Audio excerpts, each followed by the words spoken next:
The Policy Committee of the Whole for July 15, 2025 to order. This time we'd ask for a roll call. Ms. Cindy? Ms. Abrams, Mr. Anthony, Ms. Dominguez. Present. Mr. Duncan. Here. Mr. Moore, Mr. Piazza. Here. Ms. Richards, Mr. Toller, Here. Mr. Westmoreland. Present. Note we do have a quorum today. We'll start with revisions, discuss the 2025-2026 TPSS Student Code of Conduct Procedural Manual. Mr. Jinko? Good evening, everyone. What you have in front of you is the document that our administrators will use as they are presented with issues that come to them from classroom, bus discipline, etc. Kind of the how-to. When you get the referral, it takes you everything from the investigation process all the way to the back few pages, which are going to be hyperlinked to where, you know, we have a bunch of new administrators. So if they need a little assistance on how to put the discipline into the J campus, they can click on that button and give them the instructions of how to do it. Or I forgot what code this goes under. It's kind of a cheat sheet for them that's going to be in the back that they can link up to give them some information without them having to go look through a whole nother manual, et cetera. So we did make some minor changes. We had some input. Mr. Piazza has been working on this for a while and sent some information related to the DRC process that literally spells it out from the instant that a child is recommended for a change of placement all the way through the appeal process. Talks about when the student is given his or her paperwork and the parent comes to sign, we're going to give them a Chromebook. The parent's going to sign for the Chromebook. Parent will be notified that the Chromebook will be turned in at the DRC meeting. We'll allow the student, while they are waiting their DRC meeting, to make sure they keep up with their work. They turn it back in at the DRC, or if they choose not to, then we're going to assess a fine if it's damaged, or they'll have to pay the entire amount to redo, to pay for the Chromebook. Also talks about if the parent decides that they can't show up or choose not to show up for the DRC hearing, we're going to go through the process, uphold the recommendation of the school. The parent does have an appeal for one time to the superintendent or the designee to say, look, something came up, I couldn't make it, I'd like to come before the DRC again. If it is recommended for them to do that, we'll schedule another DRC hearing, go through the entire process. At the end of that hearing, they will be given their rights if they choose to appeal to the board or to the superintendent, depending on the number of days that they're sent for alternate placement. All right, Mr. Joey wanted to have the floor. So first off, I want to thank Mr. Jinko for sitting down with me. This was something we worked on last year pretty extensively. We've met twice now talking about the process in which a student goes to the DRC and how that unfolds, because we as a board have seen multiple times when they come to an appeal, you have a kid who's been out of school for 25 days plus, and they have no work done, they've not attended any campus. So to have that process of getting a Chromebook and to replace, hey, here's your Chromebook, you stay up to date with your lessons until you've been officially put into the alternative program through the DRC. And then he also changed in here too as well, is that you are not allowed to make an appeal unless you are registered and in good standing with the alternative school. Because we had a lot of appeals that come and they never step foot on the alternative campus. The main things that I have an issue with, and we've spoken, me and Mr. Jinko, and unfortunately it would come to the board more than it would be a superintendent or assistant superintendent, is our vaping policy. Guys, vaping has become an issue in not only our schools, but our society. It has become routine. It is not just in our high school campuses, it's in our middle school campuses across the parish. Mr. Jinko pulled some data. 106 students went to the DRC for a vape that had THC or marijuana. Could you imagine how many we would have had if we had regular vapes? Guys, it's easy to say that this is society's problem. This is a society problem. We're going to just ignore it. That's even easier. What I'm asking this board to do is do something really hard. And that's to say we're taking a stand on it. We're not going to take it no more. You're not doing that here. We're not going to vape on our campus. We're not going to accept it. We're not going to let students do it. Matter of fact, it's extremely hard. And I know it's going to have some growing pains. I know we're going to get some phone calls. I know we're going to have some issues. I know faculty members are going to get some pushback. You know, I always say hard things, if it was easy, everybody would do it. If it was easy to lead men, everybody would do it. It takes special people to do that, and I know we have a board to do that. I'm asking this board to look at our vaping policy. If you look on page 28, right now, if a kid gets caught with a vape for the first offense, now again, unless it has THC, if it has THC, it's a level 4. But if you get caught with a vape on page 28, your first offense is you get to go home for the day. That's it. Number 2, you get 3 days. Number 2, you get 3 days. Number 3 offense, you get 5 days. Guys, that's unacceptable. These are illegal products that they're not allowed to have, and we say this for alcohol. Like if it's alcohol, it's a level 4, but for vape, it's a level 2 or 3. That doesn't make sense. And if we're not going to make a stand for students, who's going to do it? Who's going to do it? So I'm asking the board to come up with some stricter guidelines here for high school for vaping. I mean, I would like to see some for the 6th grade as well, because we're seeing it now in 5th grade. I mean, I hate to say that we have to talk about this problem, but it is here, and we've ignored it. And we keep getting told, oh, that's just society. You know, they can buy it at the truck stop. But they can buy anything at a truck stop. We have to be the example. We have to be the shining light here and protect kids, because that's what we're here to do. And again, I know it's going to affect numbers. I know it's going to be an issue. I know we're going to get some pushback. But guys, we got to do better here. I know Mr. Jinko said administration's open to it. I have a meeting with Ms. Stilley next week to talk about some potential programs at the alternative school, to talk about drug use and vape use, to have a separate avenue and tool in our toolbox, as Mr. Jinko says. Before we leave tonight, I'm asking my fellow board members to come up with a better option than this, because, I mean, we got really strict on fighting. When I first got on this board, fighting was rough. We got strict as a board. Administration got on board. We tackled the problem together, got very strict. We didn't waver. We didn't bend. Fights are down 50%. I have no doubt we could do that with vaping if we do it as strict and as hard as we did for fighting. And my suggestion, like I said, I'm open to boards, you know, other people's suggestions. I think number 3 should be number 1. I think number 2 should be, if you get caught for the second time, you go into a DRC meeting and let the appeals process play out. That's just me. I think you nip it in the bud early. But I mean, we have to start putting some strong teeth behind these legislators. Are we going to have principals and disciplinarians chasing vapes all day long?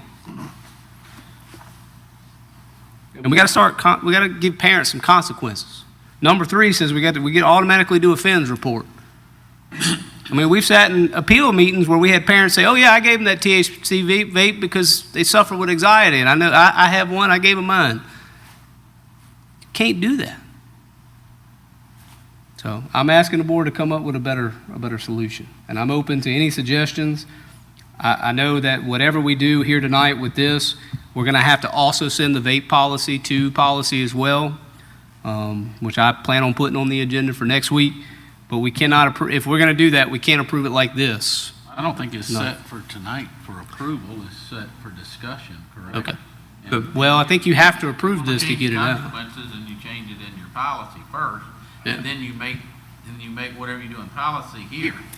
The good thing about this being a procedural manual to discuss is if we're into August and September, and on page 32, we think that we need to move, or in the process that we outlined earlier, if we think we need to move something, we do not have to come back to the board. We can make the procedural change ourselves.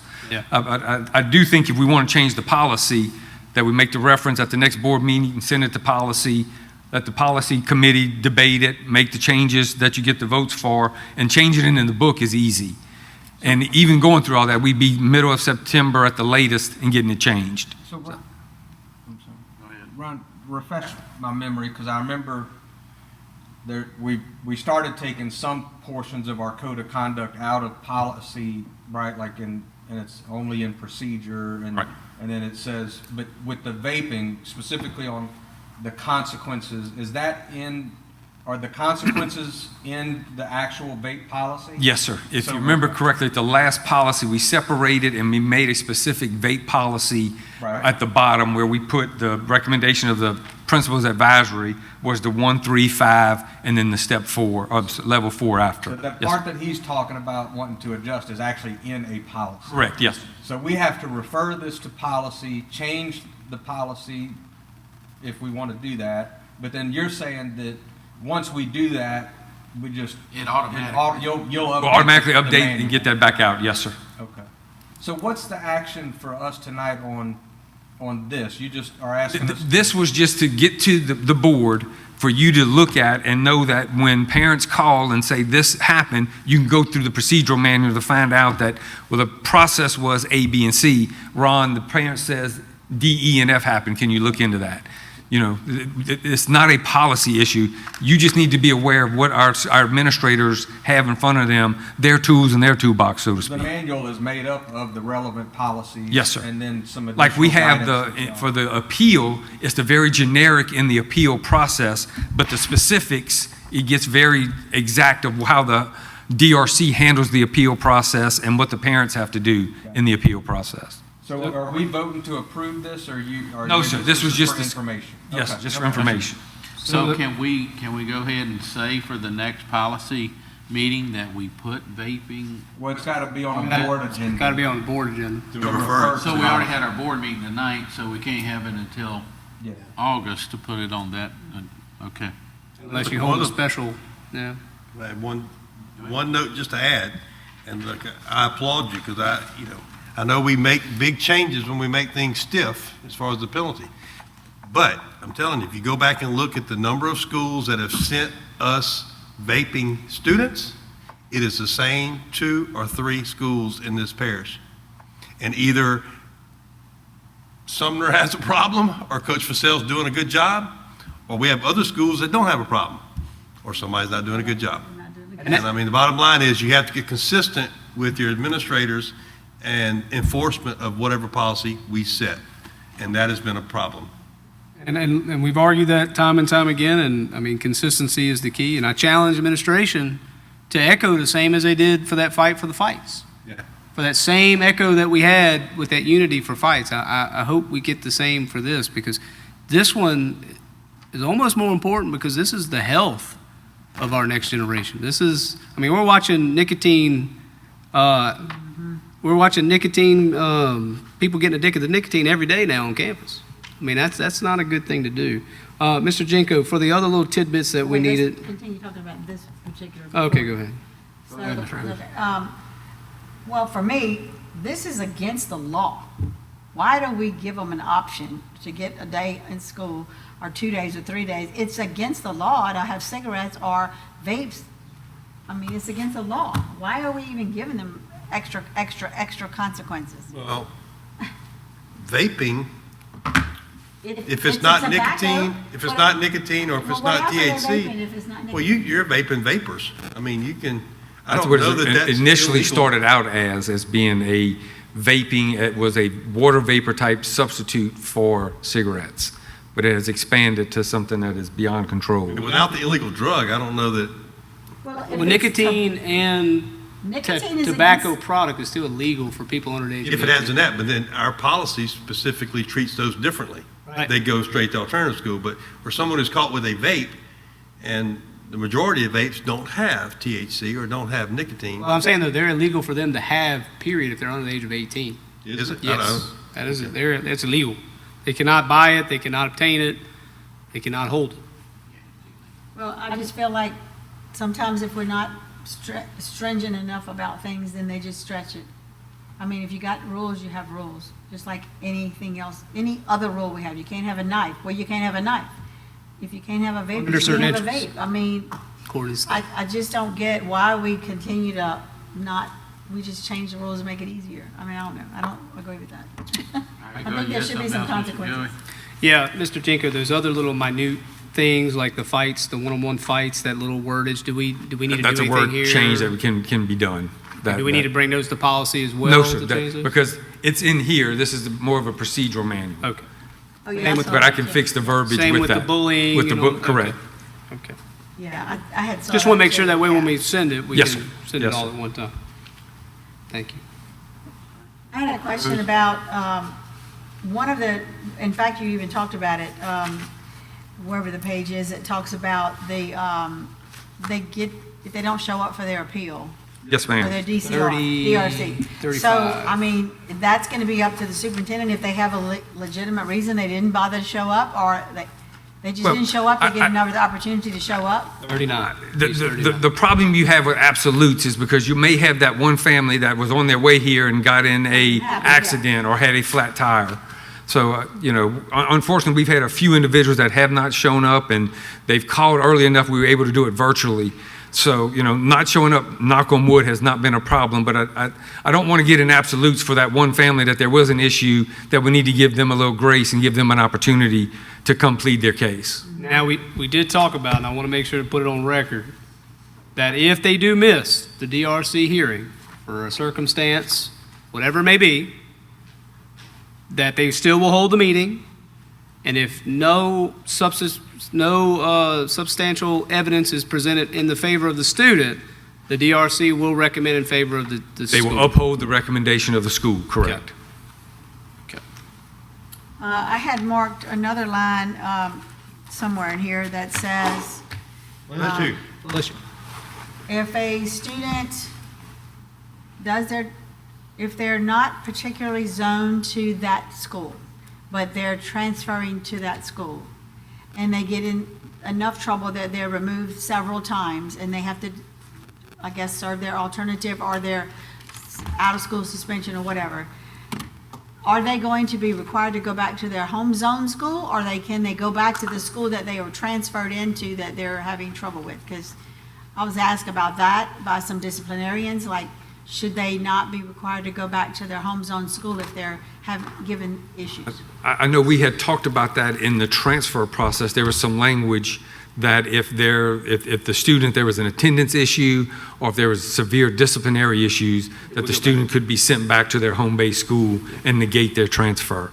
But that was for magnet transfers specifically. Yeah. Yes. Not, Yes. there's other types of transfers. The extraordinary transfer, et cetera, would. It says if they would have to go, it says they may go back to their home, School site. their home school site.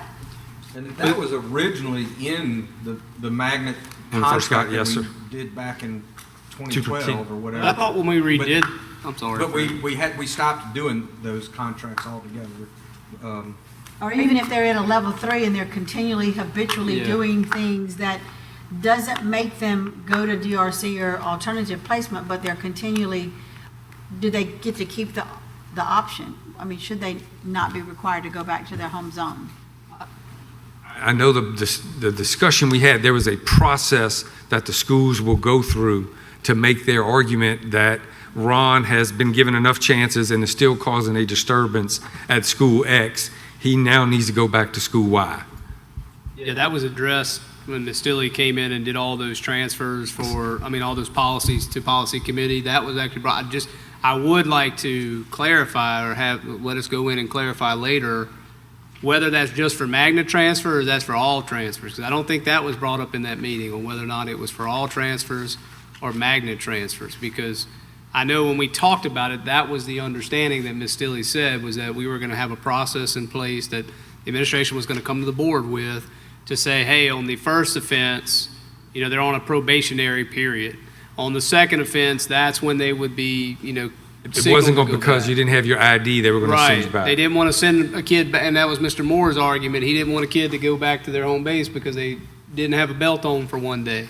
But I don't know, the only other transfers are employee transfers and extraordinary circumstances transfers. We don't have diversity transfers anymore.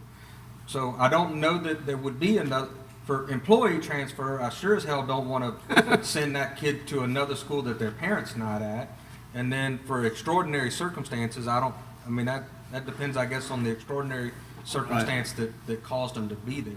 Well, I can tell you, But the notion is that a magnet transfer is a privilege, Yeah. And it's, you are given the opportunity to do something extraordinary, but in order to keep that, you ought to have to abide by a, some sort of an agreement. But we need to have them sign that ahead of time. Correct. And then give them a warning on. Ms. Cindy put up the verbiage that was approved at the meeting that you referred to, and it just said students that were granted transfers. It didn't give a Any specific, yes. Okay.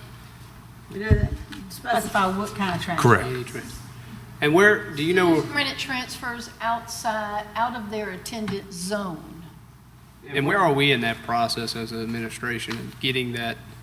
I know, like I said, she was going to bring that as a form, as a process. Are we still working on that? Yes, sir. Do you know how long? We can get that at the next board meeting when we do the refer back to policy related to vaping. I just want to give our administrators and all them plenty enough time to review these revisions, because I mean, there's a lot coming down the pipeline. I want to make sure they have enough time to look at it, review it, be familiarized with it, so that way the start of the school, we're not having any hiccups or, oh, well, Jimmy at this school, he envisioned the plan as, he interpreted the rule as this, and then I have Miss Susie over here at this school, she interpreted it as this. And I want to make sure we're getting those kinks worked out ahead of time. If there is a positive, to the credit of Ms. Stilly and the board, there has not been any drastic changes related to policies. Yes, we've done some solid color leggings and different things like that, but to totally overhaul things, we have not done that. So just some minor changes, even if we change the vape policy at the end of August, that should not be anything drastic for our schools to handle. All right. Good. No further Good job. discussion, This is then great. there's nothing else on the agenda tonight, so we will adjourn this meeting.